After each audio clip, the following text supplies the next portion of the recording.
What's going on, everybody? Getting you set for the weekend here on the Action Network podcast. We are presented by BetMGM. I'm your host, Brendan Glasheen. Today's episode, we are getting you set for the 40th annual Breeders' Cup Classic, the richest horse race in North America.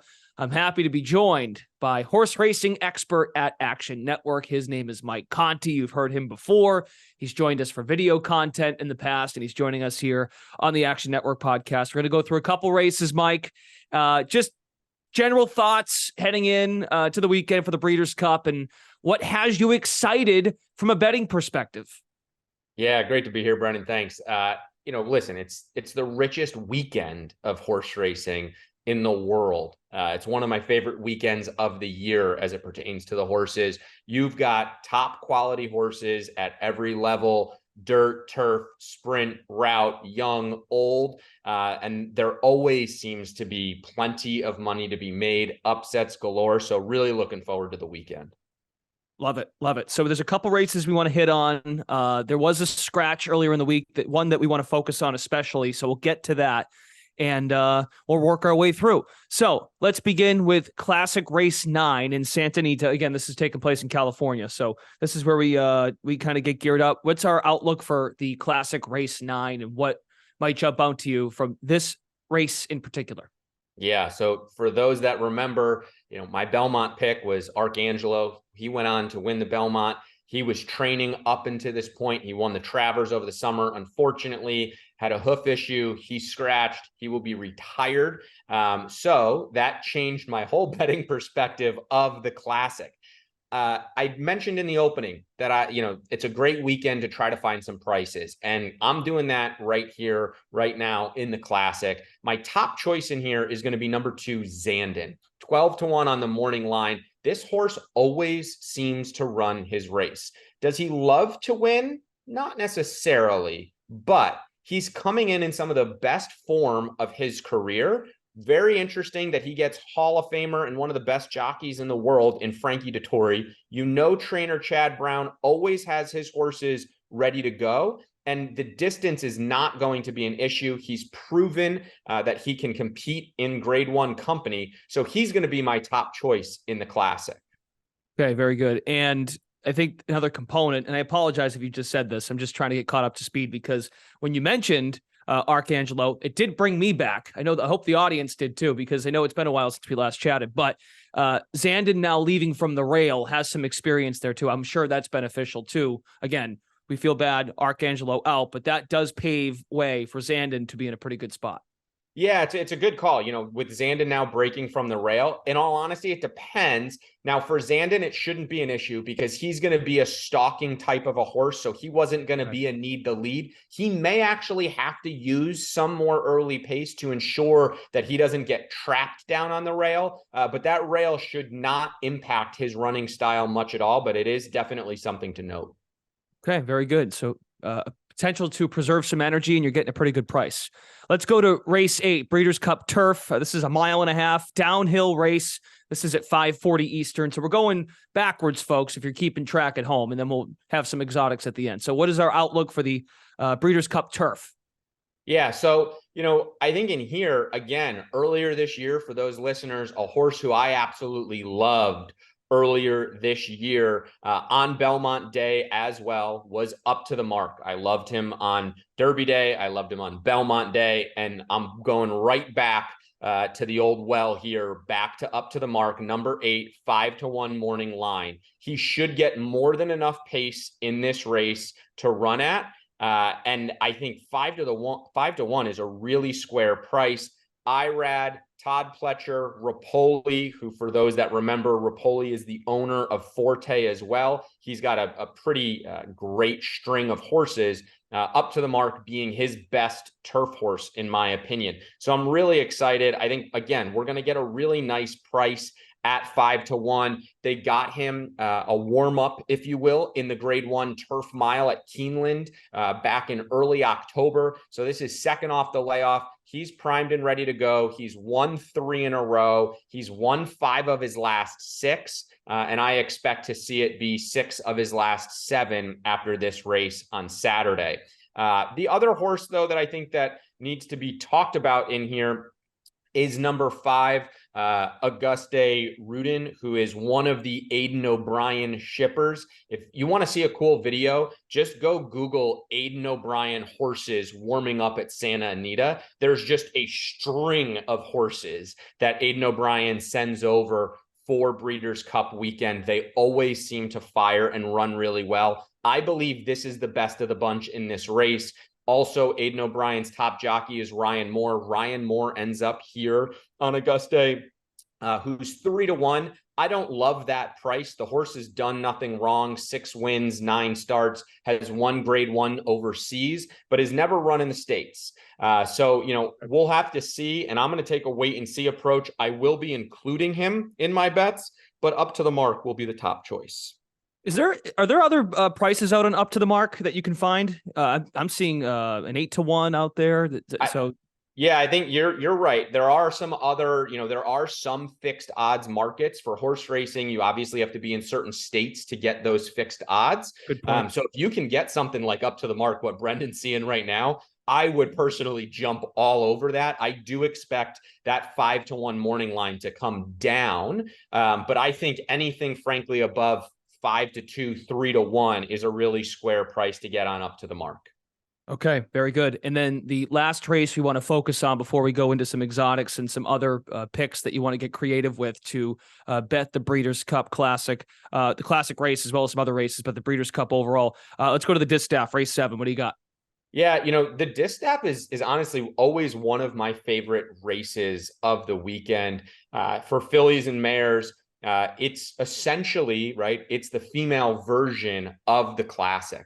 My top choice in here, again, I'm going against another favorite in here. I'm going to number 5, Adere Minor.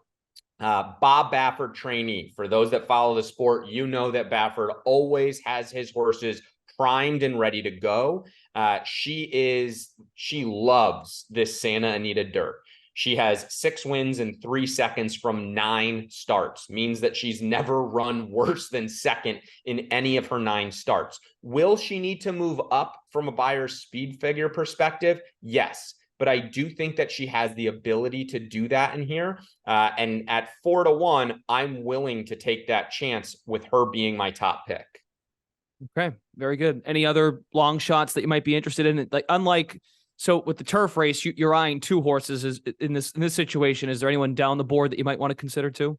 Yeah, there's another horse at 6-1, randomized, number 8. I think what's interesting in here is there looks to be a decent amount of speed. Randomize, another one of those speed horses. Chad Brown is the trainer. Jose Ortiz is aboard. The horse hasn't done anything wrong. Rattled off 3 wins in a row. The last 2 being very impressive. One of them being at Saratoga in the grade 1 Alabama. So clearly she knows how to win. Last time she beat older horses for the first time, which is great to see her step up against that older competition and win there. So listen, she's going to be one that's going to gun for the lead, and can she hold on is going to be the big question. Okay, excellent, Mike. How about, so we'll wrap, and this kind of encapsulates all 3 of these races. Why don't you give us a pick 3? And also, when you give some of these out, if you could tell the audience if they're new to horse racing, because as you know, like more and more states are becoming legalized. So there's more and more folks that might be betting horse racing for the first time. It might include the host that's on this particular program with you today. But just help folks understand the process into going into how to make selections. Yeah, it's a great question, Brendan. So as Brendan said, we're going to talk about a pick 3. A pick 3 is like a 3-race parlay. The interesting thing with horse racing, though, is that you can pick multiple horses in each race. It just makes your bet that much more expensive. So you're cutting into your profit margin if that bet hits by doing so. So in a pick 3, what I typically look to do is I look to say, okay, is there a horse that I want to build this ticket around that I'm willing to single or maybe just go 2 deep in one leg? If every leg is going to be 4 or 5 deep, it may not make sense. Now, I'm going to be a little bit of a contrarian and say that this weekend is the weekend that if you're like, you want to go 3 deep by 5 deep by 5 deep, this is the weekend to do it because of how the chance of having some longer price horses and getting a bigger score. All that being said, here's what my ticket structure is going to look like for the pick 3 starting in the Distaff, which is race 7. As we just talked about, my top choice is number 5, Adair Manor. I'm also going to include the morning line favorite in 4, Idiomatic, and then also who I mentioned earlier, number 8, Randomized. When we go to the turf, we discussed 2 horses. To really get some significant value, I am going to single up to the mark in this race. Again, top choice. Love this horse. I've been on him every step of the way. 5-1 morning line. Horse number 8 up to the mark will be the single in race 8. And then in the classic, I'm going to use 3 horses. The horse that we talked about before, Zandon, number 2 at 12-1. Right to his outside, horse number 3, White Abario at 4-1. And then going to go all the way towards the outside in number 12, Arabian Night. I will be betting this pick 3. So it will be 3 by 1 by 3. So it'll cost you $9 for every dollar. I will most likely be playing $100 pick 3. It'll cost me $900. I would hope that in this situation, I would easily be able to get back somewhere in the ballpark of 50 to 70 to 1 on my bet. Okay. Yeah. And on Arabian Night, nice bounce back for Arabian Night last time out after a loss. So I'm sure that's got to make you feel good as far as getting back on the, pun intended, on the right track. Big time. And we talked about it before, right? Baffert is a West Coast trainer. This is one of his horses. Arabian Night, arguably the best of his horses right now. We actually saw Arabian Night last year on Breeders' Cup weekend at Keeneland. He broke his maiden earlier in the card. So kind of coming full circle now for Arabian Night, trying to win the biggest race on Breeders' Cup weekend. He's going to be a horse that will be either on or really darn close to the lead, really lightly raced, which is something that I like to see. At 3-1, I'm not going to make him my top choice, as we talked about earlier, but a horse that you have to use and you must respect in this spot. Okay, very good. Yeah, Baffert's looking for his 5th success here at the Breeders' Cup Classic. Mike Conti, where else can people find you if they're tuning in on a Friday? Maybe they're tuning in Saturday morning of, but where else can people find you if they need up-to-date information? Yeah, so I'll have articles out for Friday's races as well as Saturday races on Action Network.